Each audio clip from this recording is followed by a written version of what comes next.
Hello and welcome back to Sniper Elite V2 Let's Play, hosted by 4KB Shorts.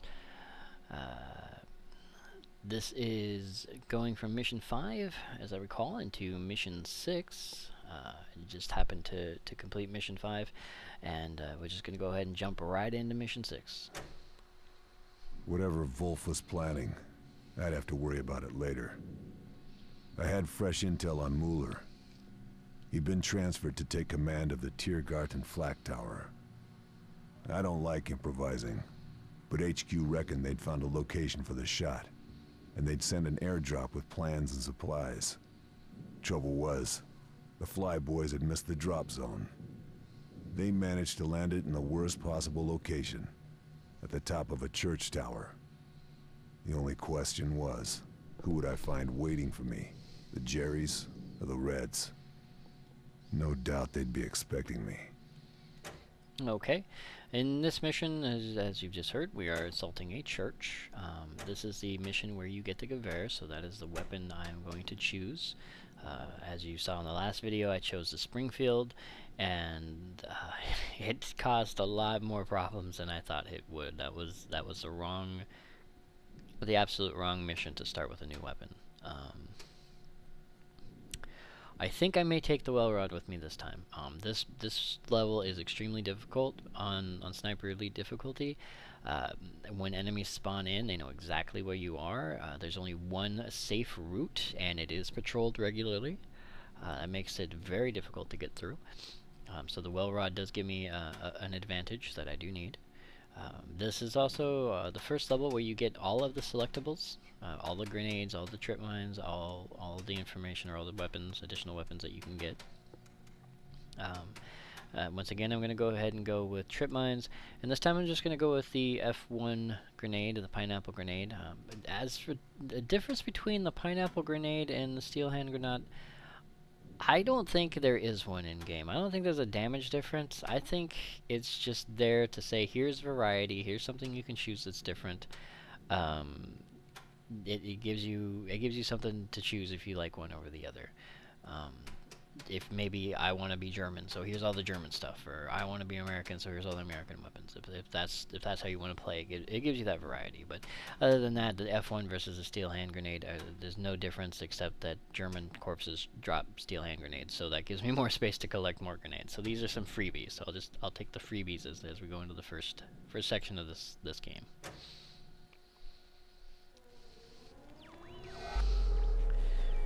Alright, and here we are. Now, this mission, when I first played this mission was so irritating to me. I honestly had to quit playing for a short period and then come back at a later time because it was prior to the time when I knew about Spawn In, and I was getting killed constantly, and it was irritating to me. I was like, how is this possible? How can I get through this? Even when, yeah, as with the church bell, you got the church bell covering your sound. I believe that church bell stops after you cross a threshold. There it is. Okay, there's the first one. That's a guy I keep missing.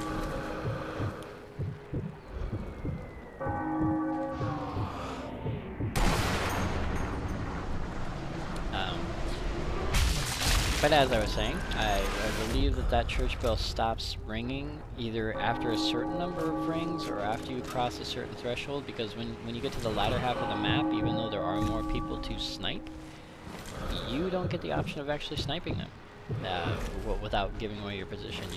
You don't get that church bell anymore. I'm not sure why that is, but it is extremely annoying when you're halfway through a mission and they say, hey, well, here's an idea. We're going to go ahead and take away one of the key components that you were using to get as far as you did. More realistic, absolutely more realistic, because now you don't have that. But at the same time, less so, because it is a game and it is something you're relying on.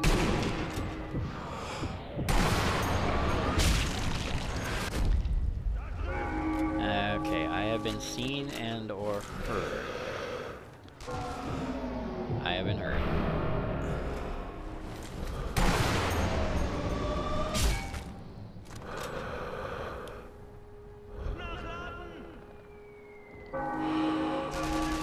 I guess at this point, if provided I survive, it doesn't matter if the bell continues after the second half of the game, because they know where I'm at. So there is no question. That's going to cause a problem, because there's a couple of people here I needed to get the drop on, and so now I'm not sure how that's going to play out. One of which I believe is there. Yes, the tank. Ow, and the sniper. There's the other one. Okay. He's very hard to see through the smoke even when he's patrolling. Now that he's not moving, he may in fact kill me. There he is.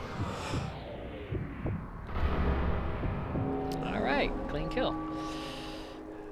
That was extremely lucky. I don't even believe I honestly aimed that shot. Alright.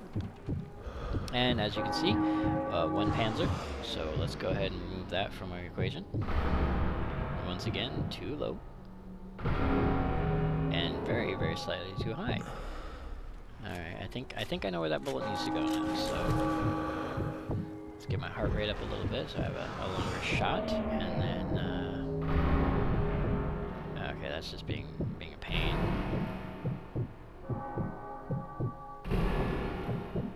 Oh dear me. Much like the second level, the demo level, I'm very flat with that cap. I am to the point where I'm aiming at a pinhead.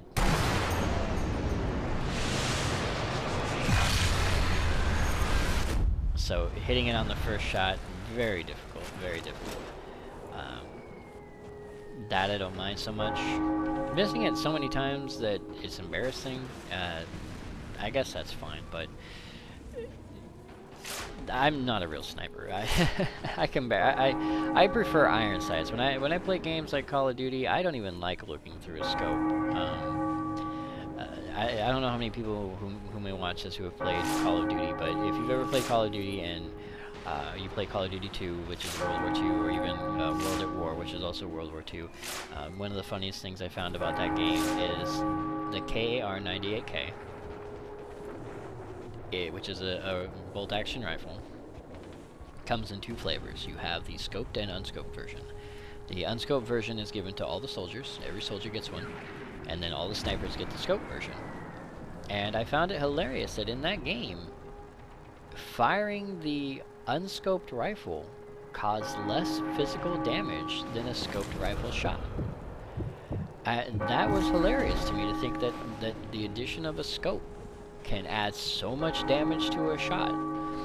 And I know it's to balance out the game. You're a soldier, you do less damage. You're a sniper, you do more damage. It's expected. But it helps the suspension of disbelief if you change the gun. Maybe give the snipers a Gewehr, a semi-automatic scoped rifle, versus a bolt-action rifle that's also issued to every other soldier.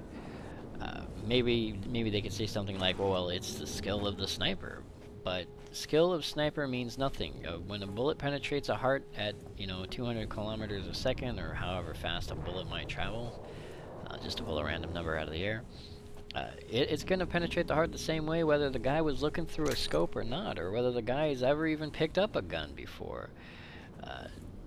That matters very little in respect to whether or not the bullet does damage, if the guy is skilled at it, or if he's just lucky. I've never tried this before. Tossing a rock to get his attention. Let's see if the guy cooperates. Let's see if we can get him to go over there so I can just...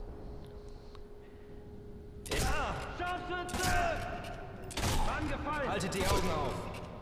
Angefallen!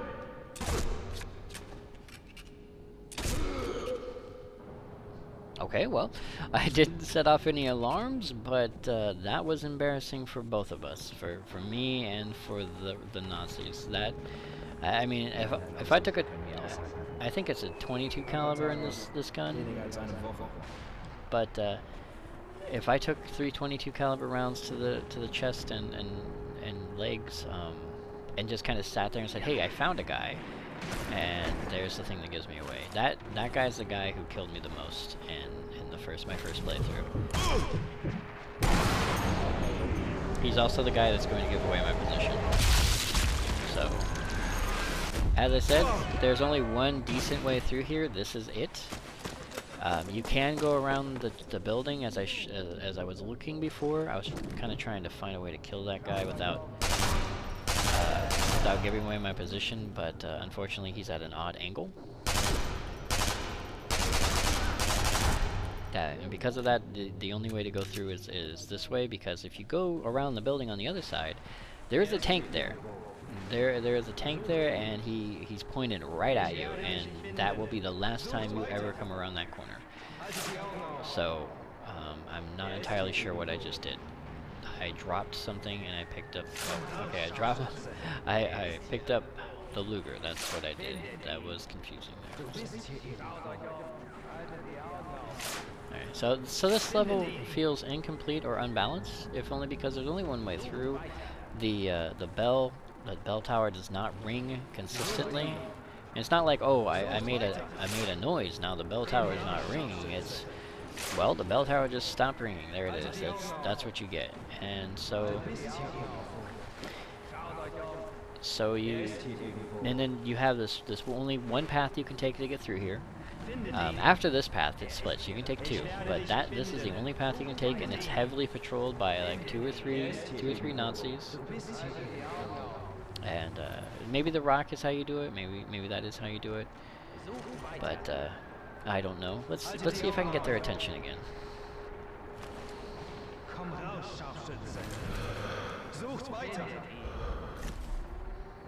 See if I can get a few of them. I mean, they want to catch me. They absolutely want to catch me. Maybe I can get their attention and say, hey, come over here by the gas can. Come over here by the tank. They're not cooperating. Let's see if I can get... Maybe that'll help if it hits the ground instead of the tank.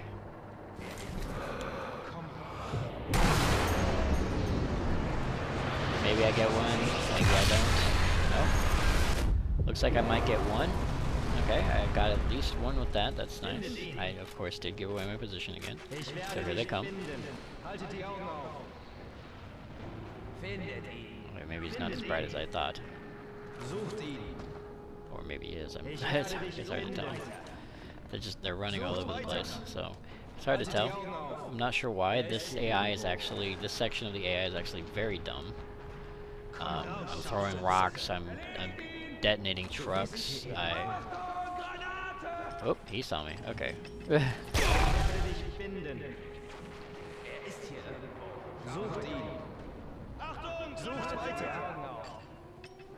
shouldn't kill you. But it came close, so on the other side of the wall, and apparently it still causes damage. Maybe they'll just continue to throw grenades. Maybe they'll come in. I don't know. Another grenade. I think they're just going to keep throwing grenades at me. I don't know if they have an infinite supply. I think he's coming in now. Or not. Alright, it's starting to feel like Call of Duty now with this whole Granada. It's... I don't know how many people have played Call of Duty 2, 3. Any of the older Call of Duties, they have this great mechanism to keep you moving forward. They have the infinite spawning enemies, which is great, but then if they want you to continue moving forward, they force you to do so by throwing grenades. Magical grenades will appear exactly where you're standing and just fall from the sky, and those grenades will kill you. And then it's not like 1 or 2 grenades, no, it's like a full 5, 6 grenades within the span of a couple of seconds to say, get your butt out of this position and move forward.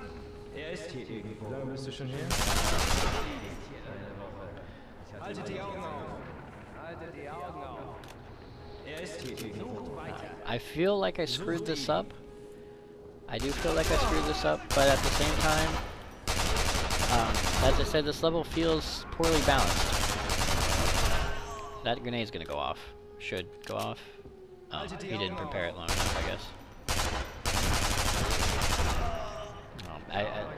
But there's no way around it. This, as I said, this level feels poorly designed, unfortunately. And the fact that, oh, okay, roof guy. And the fact that there's only the one way through. There's only I'm retreading old ground here. I am not going to survive this. I know this. I don't even go this way normally. I go around the back.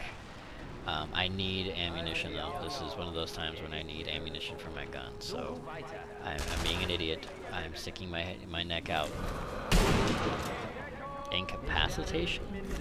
That is absolutely new. I have never seen the fact that I have incapacitated someone as a point score before.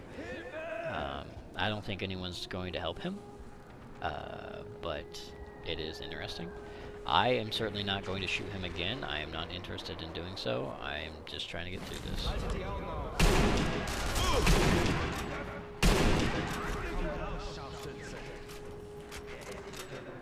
They may call me a sharpshooter, but I absolutely am not. Not this time. I am being a terrible shot. I am just kind of spamming bullets. You know, that was my idea about a minute ago. Let's see if I can do the same thing to him.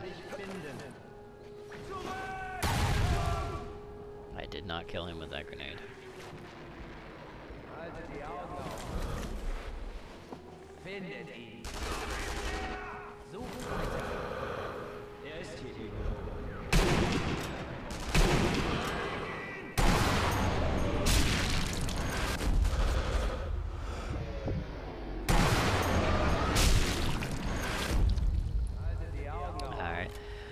I am getting less and less proud of these playthroughs, or at least this playthrough.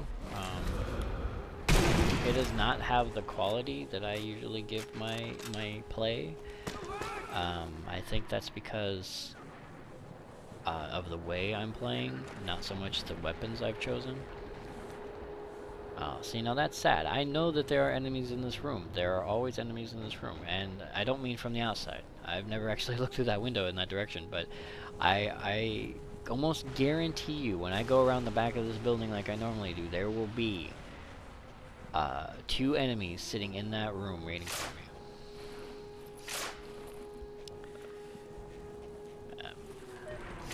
I'm hoping that when I get to the end of this level, I'm hoping that when I get to the point where I'm in the church and I'm doing what needs to be done, that I will be screwing up a lot less, and that I will have calmed down enough to steady myself, steady my aim, and take one-shot kills. I kind of want to blame the Gewehr. I kind of want to blame the gun that allows me to fire round after round after round, but I know it's not the gun's fault. I know that it's not the design of the weapon or the game. Ah, there it is. But it's my reaction to that, to the game being the way it is. It's my reaction to having that particular control is what causes that to happen, nothing else. This is going to be noisy. They're going to hear me. I don't care right now. Oh.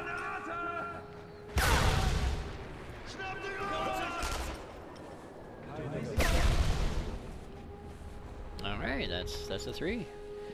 I'm alerting everyone in the building at this point. If you watch these videos throughout, you may have heard me say that I like to keep a bit of professionalism and a bit of stealth going on. And I like to give my character a personality that I try to stick to, but that can only go so far in a game. Especially a game that through about halfway through the game changes how it works. It changes the flow. It's gone from stealthy takedown to in-your-face action. Ambushes, points in the game where I am ambushed, I am caught, I am being shot at in mass.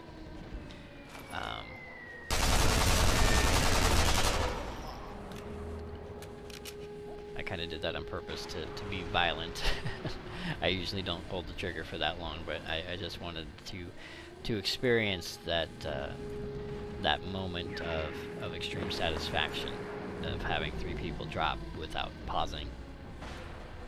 But But no, the game feels like it has progressed. I am no longer just a sniper. I am now a soldier on the hunt. And in later levels, that I will get chances to pull off long shots. Like I said, there is a point in the game where there's a very long shot that I enjoy.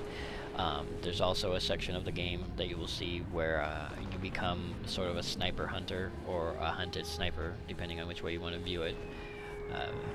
That is also a very interesting part of the game, but in this level and in this section of the game, you're not a sniper. You are a soldier. And it's an odd distinction because, yes, snipers are soldiers, but if you were talking just about class comparison, you're not just shooting people at range. You're not the guy who goes in behind cover silently, setting up your position, waiting there, and then killing a single target. You are now the guy who goes in front row, shoots anyone who gets in your way, and just gets the job done. That's your job now.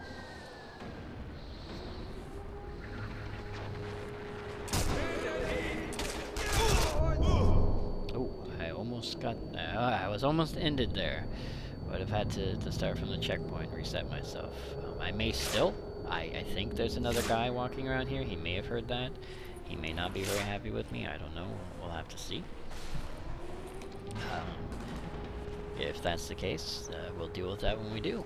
But for now, I do have the option of still being a little bit stealthy.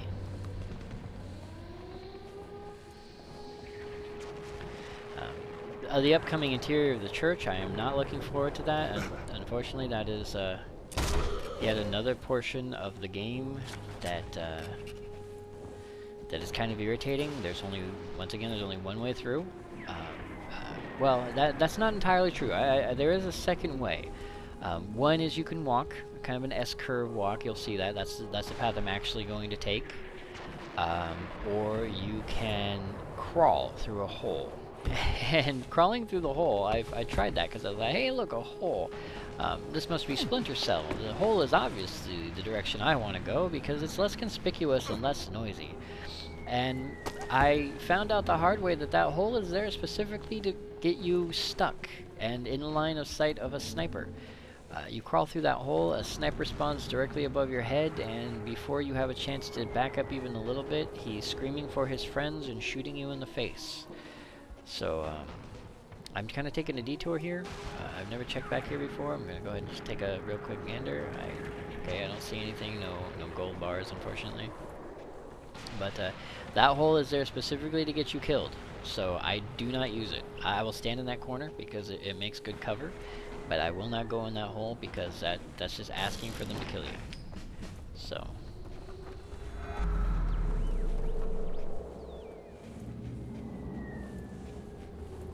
Now, I could complain, I kind of want to complain about the fire and the smoke and say, you know, why would they add this? Why would they put fire and smoke in here? Why, you know, I can't see what I'm doing. I can't see where I'm going.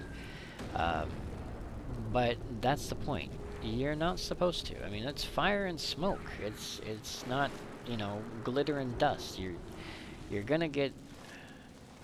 Yeah, I kind of want to shoot this guy, but I'm using the well rod, and I'm not going to be able to hit him in the leg properly, so I'm just kind of... There's a patrol supposed to come through here, and if he sees me, I'm going to alert the whole place. If he doesn't, I'll be good. I'm not entirely sure, so we'll find out, but... And as I was saying, it's fire. I mean, it's fire and smoke. It's supposed to be in your way. It's supposed to block your vision, hit you with light that you're not supposed to be able to see through. That's all great and good, but at the same time, it's like someone set up this position, and there it is. Someone set up this whole thing just once again, as I stated in the tutorial. It's like this mission or this level was set up specifically to force you to play in a certain way, to act in a certain way, and to respond in a certain way with certain weapons or a certain strategy. And that's okay, I suppose. I mean, you can have variety. I absolutely give variety, but at the same time, for the purpose of story, you might have to take some of that variety away. And this is one of the parts that does that. This is one of the parts of the game where they take your variety, they take it away from you, and they say, you're no longer allowed to be stealthy or sneaky. You have to be a professional a professional soldier. You have to Shoot your enemies with a machine gun. You can't use a rifle anymore. I think I may have failed to trigger their spawn, and I say that with a very cautious nature. There are usually more guys in here. Now, maybe they were in here before. I have never caused a ruckus outside like I did. Maybe those guys were always in here, and because of the way I was shooting outside, they came out. But as you saw with the interior of the building outside, I had looked through the window hoping to shoot somebody, maybe get a surprise shot on them, and it turns out the room was empty. And then as soon as I went into the basement through the back door, boom, 3 guys spawned in that room just magically. There they were. So I'm going to assume I did not trigger them. Usually I do walk through where that gentleman is now lying. It might be that point that triggers them, and somehow by walking underneath this section, I did not trigger them. That's much like the train in the 3rd mission. I apparently found a way to get around a trigger point for enemies. So a little fun thought there in the future if I don't feel like dealing with them. Okay, I'm gonna use landmines here. I don't really like landmines. I'm not sure what their trigger radius is. I'm not sure how far, how wide it is, but I do know that enemies come through here. As I'm making my way back out, I do not want to cope with them. I do not want to deal with them. So I am going to set these up. If I wanted to, if I had the inclination to, I could actually go down below, back down below, and set up some trip mines in the front, or along the alley that I just came through, the alley of Rebel. But it's too much work. I'm already up here. I don't feel like going back down there. I've never done it before, so I know how to cope with a situation like that. And most importantly, I do not want to get shot in the back while I'm going down there if I accidentally trigger the spawn on those sentries that are in the sniper positions on the balconies down there. So for this playthrough, at this section, at this time, I am not going to do that. I am just going to go ahead and keep moving forward.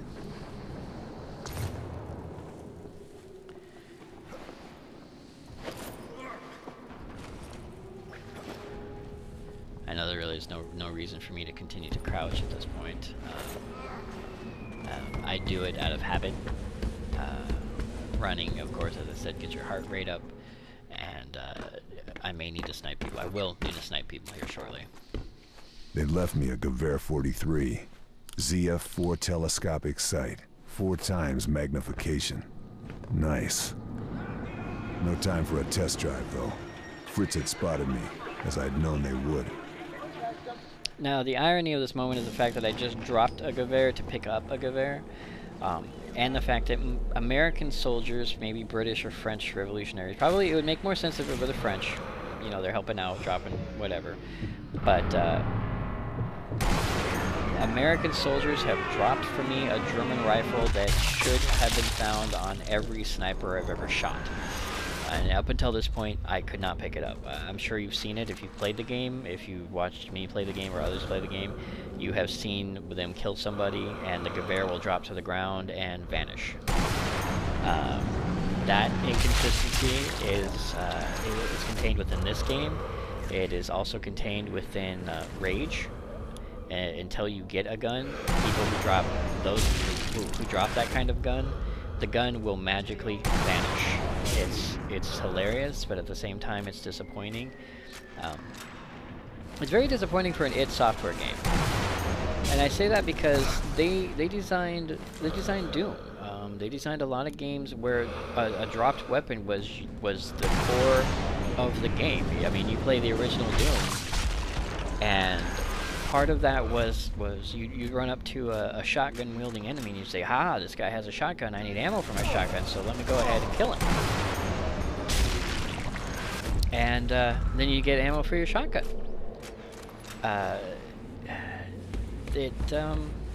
It's kind of sad that in a game that they designed and built, they said, let's not do that anymore. Here's the gun that you get. If you need ammo, you buy it. I mean, you can search corpses and get ammo from them, fine, but you don't pick up guns and you don't strip ammo out of them anymore. They took that all out.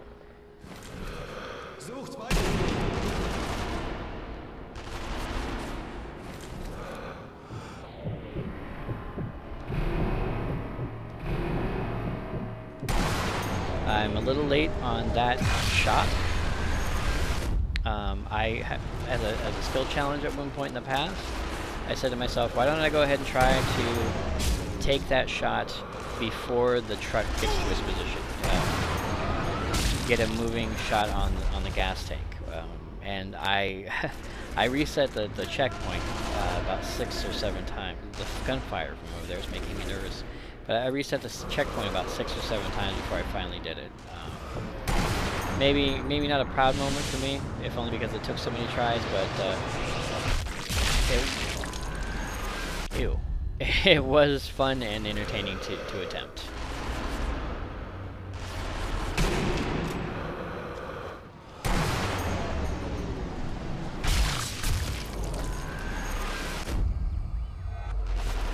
Okay, that's 2.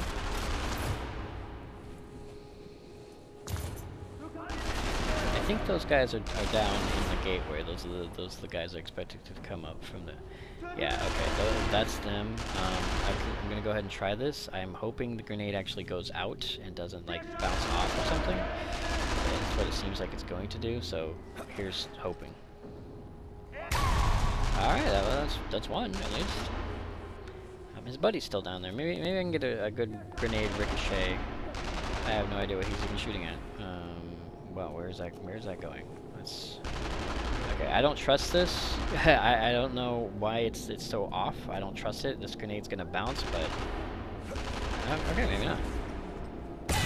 Alright, cool. Second grenade kill, same spot.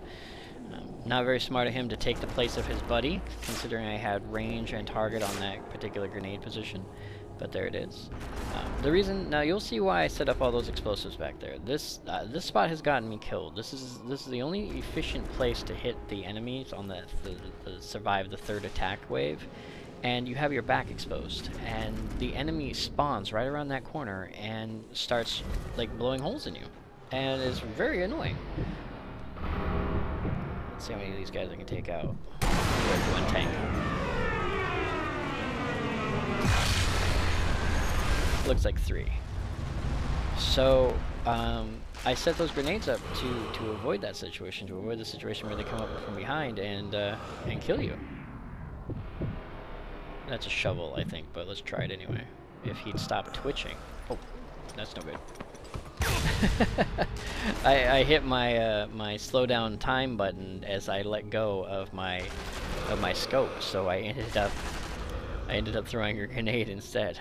Multi-purpose button error, I suppose. Yeah, that's a shovel. He's having a very difficult time hitting me, so I am not concerned. Which is probably stupid on my part, but I think he's wearing a grenade on his hip, and I want to see if I can hit it. So I'm going to kind of aim low. That wasn't it. Well. We'll go ahead and put him out of his misery on our behalf. Okay, and there's one, and there may be a second one, I don't know. I do know there's at least one enemy there. I kinda went overkill with my landmines, I know, but better safe than sorry in that regards. Oh, hello. We got our enemies down here at the end. Let's let our heart rate get up a little bit. I'm gonna try to go for a triple shot here. I have the semi-automatic rifle. There is windage, but none right now. Let's see if I can get a triple going on.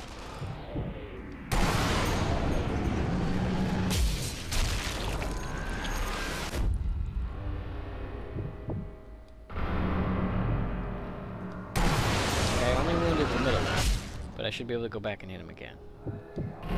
Alright, there it is. So, not as efficient a triple shot as I would like, but not as wasteful as zooming in and rescoping every time. So it looks like he set off. I think he spawned right on top of or right between the 2 landmines I had dropped here. So I think he set off both landmines simultaneously. That is. I will never get over how annoying that is. Damn. Oh well, I killed his buddy. So. Okay, getting close to the end. Checkpoint should be close, so let's just go ahead and restart checkpoint, see if we can get to the end of this mission before too long. Alright, there it is. So that guy should respawn, and there it is. Landmine kill. So yeah, I think he spawns right on top of that. Okay, once again, my heart rate's kind of up. Let's go ahead and let it slide down a little bit. Let's see if we can get ourselves a triple. Too late.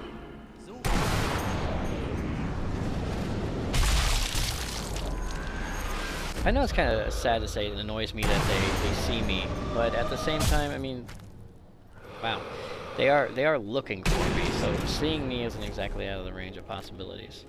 And my wow statement a moment ago was due to the fact that I don't know if that was an animation thing for hitting him in the head, or if he was half blinking or starting to blink, or what that was, but it did kind of look like I damaged the nerve cluster in his left eye, or he was in the throes of dying there, so it was a very realistic animation, if only on accident. So, okay, now, yeah, see, the gentleman just spawned, and that is so annoying to me, that as I climb down a flight of stairs, within position to shoot directly at me, where there was nobody a moment before, and now there's an enemy trying his best to take my life.